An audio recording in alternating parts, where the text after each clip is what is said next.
우리가 아침에 눈을 뜨고 밤에 잠들 때까지 사실 매 순간이 선택의 연속이잖아요. 그리고 그 모든 선택들 너무나 당연하게 내가 했다고 느끼죠. 그런데 과연 그럴까요?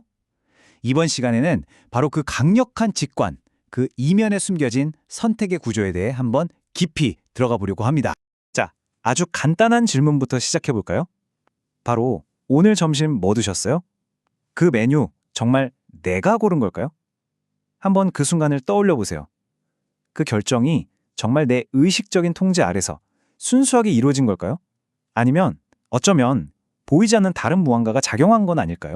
네, 바로 이 지점에서 우리가 느끼는 것과 과학이 말하는 것 사이에 뭐랄까 거대한 충돌이 일어납니다. 분명 내가 선택했어 라는 이 명확한 느낌. 그런데 뇌과학은 정반대의 이야기를 하거든요. 우리가 의식적으로 결정했다라고 깨닫기도 전에 뇌에서는 이미 결정이 시작되고 있다는 증거들을 보여주고 있죠. 자, 첫 번째 파트입니다. 익숙한 선택의 환상. 왜 우리의 뇌는 과학적 증거와는 다르게 자유를 느끼는 걸까요? 이 내적인 경험과 과학적인 관찰 사이의 간극, 여기서부터 한번 시작해보죠. 우리가 느끼는 이 자유라는 감각이 어쩌면 아주 정교하게 만들어진 환상은 아닌지 한번 따져보겠습니다. 자유의지에 대한 과학의 도전, 그 핵심 증거들을 좀 보죠. 예를 들어서 뇌 스캔 실험 같은 걸 보면 정말 놀라운데요. 실험 참가자가 버튼을 누르겠다고 마음먹기 몇 초 전부터 뇌의 특정 영역이 먼저 활성화되는 게 관찰돼요. 이건 뭘 의미할까요? 그렇죠.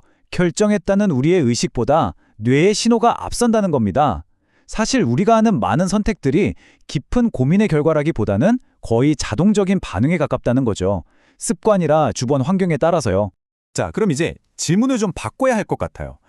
자유의지가 있냐 없냐, 이 흑백 논쟁은 어쩌면 핵심이 아닐 수도 있습니다. 진짜 중요한 질문은 이거죠. 만약 우리가 모든 걸 통제하는 게 아니라면 도대체 왜 자유롭다는 이 느낌은 이렇게나 생생한 걸까? 즉, 우리는 왜 자유의지를 경험하는가 하는 문제입니다. 네, 그래서 이제 이 낡은 논쟁을 넘어서 좀 더 새로운 관점으로 들어가 보겠습니다. 단순하게 있다 없다라는 질문에서 벗어나는 거죠. 보통 이 논쟁은 항상 두 편으로 갈렸어요. 한쪽은 모든 건 이미 정해져 있어 자유의지는 환상이야 라고 하고, 다른 한쪽은 아니야, 인간은 그냥 기계가 아니야, 우린 자유로워 라고 하죠. 그런데 사실 이 두 입장 모두 근본적으로 같은 실수를 하고 있습니다. 바로 자유의지를 마치 주머니 속의 동전처럼 가지고 있거나 없는 어떤 물건으로 취급한다는 점이에요. 바로 여기서 생각의 틀을 완전히 바꿔야 합니다.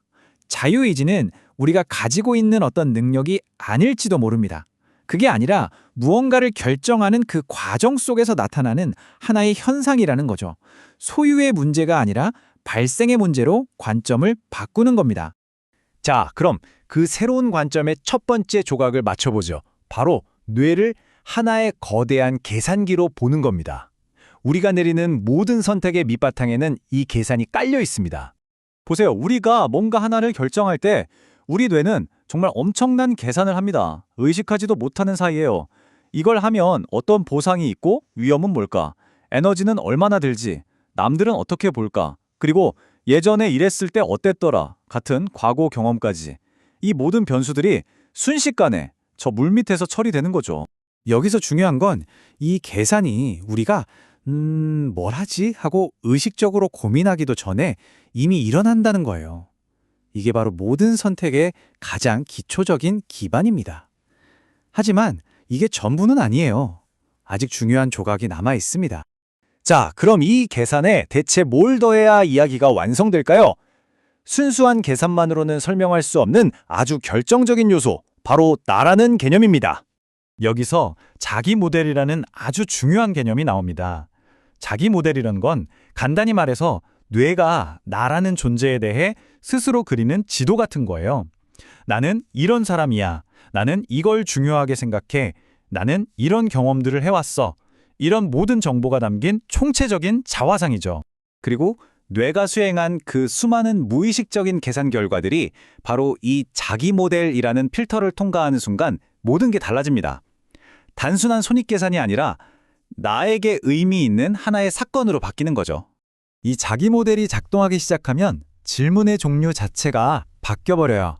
어느 쪽이 더 이득이지? 라는 계산을 넘어서 이 선택이 과연 나에게 어떤 의미가 있지? 내가 이 결과를 감당할 수 있을까? 그리고 이 선택이 나를 어떤 사람으로 만들까와 같은 훨씬 더 깊은 질문들을 던지게 되는 겁니다. 자, 이제 퍼즐 조각들이 거의 다 모였습니다. 이 계산과 자기 모델이 어떻게 합쳐져서 우리가 자유의지라고 부르는 경험, 즉 하나의 이야기로 만들어지는지 그 전체 그림을 한번 그려보겠습니다. 여기서 창발, 이멀전스라는 개념을 잠깐 짚고 넘어가야 하는데요.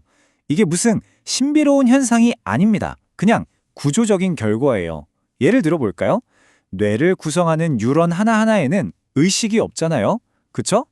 하지만 그 수십억 개의 뉴런들이 복잡하게 상호작용하면 개별 부품에는 없던 의식이라는 완전히 새로운 차원의 속성이 나타납니다. 바로 이게 창발입니다. 그러니까 핵심은 이겁니다.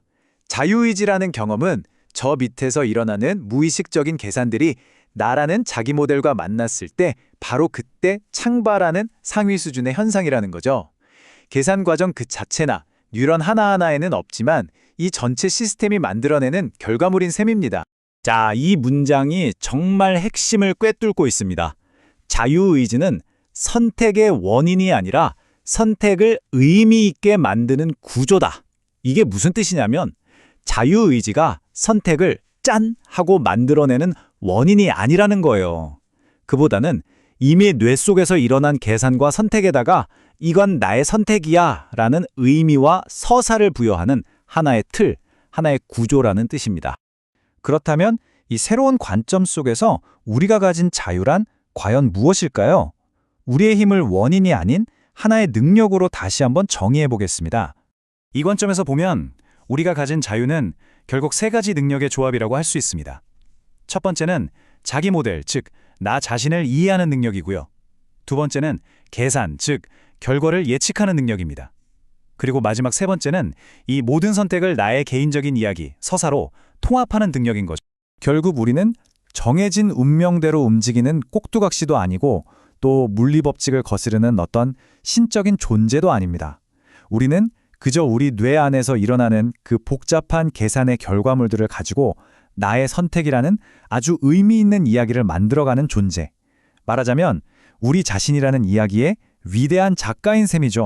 자, 이렇게 자유의지를 단순한 환상이나 어떤 초월적인 힘이 아니라 뇌라는 시스템이 만들어내는 하나의 구조적인 경험으로 다시 한번 살펴봤습니다.